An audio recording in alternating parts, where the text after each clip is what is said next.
I wanted to talk a little bit today about the prison project. We write to inmates and send them books, and they often write with questions about Dharma, and I'm always so inspired by their level of practice. It's so helpful for my mind to read what they write, and so I wanted to share a little bit of a letter from one inmate. We sent him the book Buddhism for Beginners, and he wrote, this book, Buddhism for Beginners, did exactly what I was expecting it to do for me. It brought me back to my center, the core fundamentals that the Dharma is built off of. I feel I was swimming out a little too deep on my own, studying too advanced teachings, and I was drowning and not being ready to grasp the material. I felt a burden lift off my shoulders on the first page of chapter 1 when I read, "The causes of our problems lie not in the external environment and those inhabiting it, but in our own mind. The disturbing attitudes and negative emotions, such as clinging, attachment, anger, and ignorance, are the real sources of our unhappiness.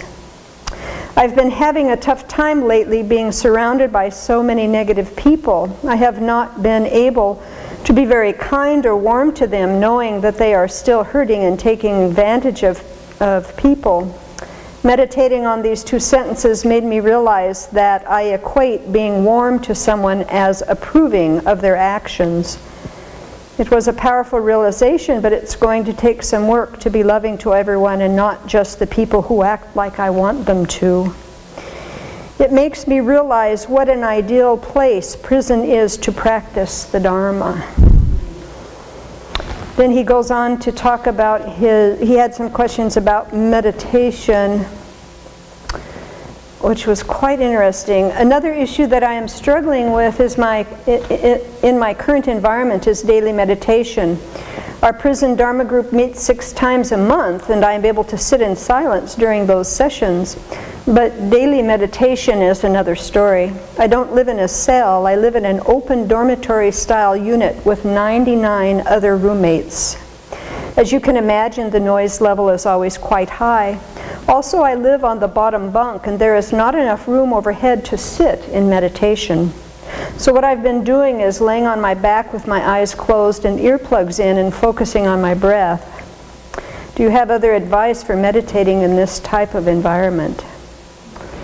So what this, this really, when I read, this isn't the first time I've read this kind of thing from inmates. When you think about being in a dorm with 99 other people in a very loud environment, and having the aspiration, having the will, having the energy, having the mind to even think about meditating, is just astounding to me. And it brings me back to my own complaining mind, and the meditation hall is too cold or hot, or the light is too bright or not bright enough, or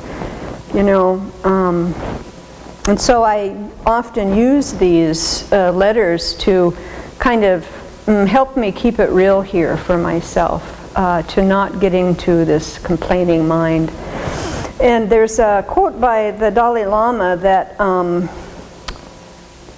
ties into this, and into kind of where we let our mind go, always outward on, what else other people are doing or what the environment's like, instead of what's going on in my heart.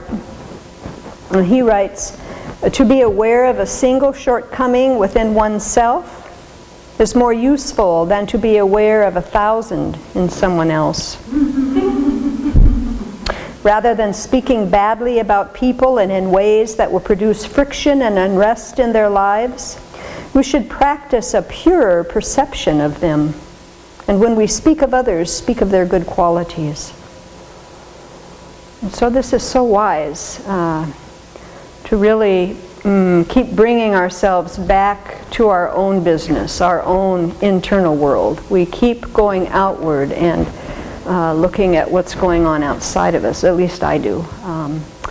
And so to be able to train our minds to come back internally, what am I doing and why am I doing it? And what's my motivation? What's my heart telling me?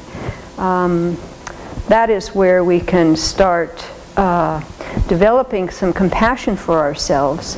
And when we develop compassion for ourselves, then we are able to extend that outward and start having more of a pure perception of all of those around us instead of the judging, critical mind that continually comes up. So may we work at our own inner landscape and tend to that with some loving kindness for the benefit really of all.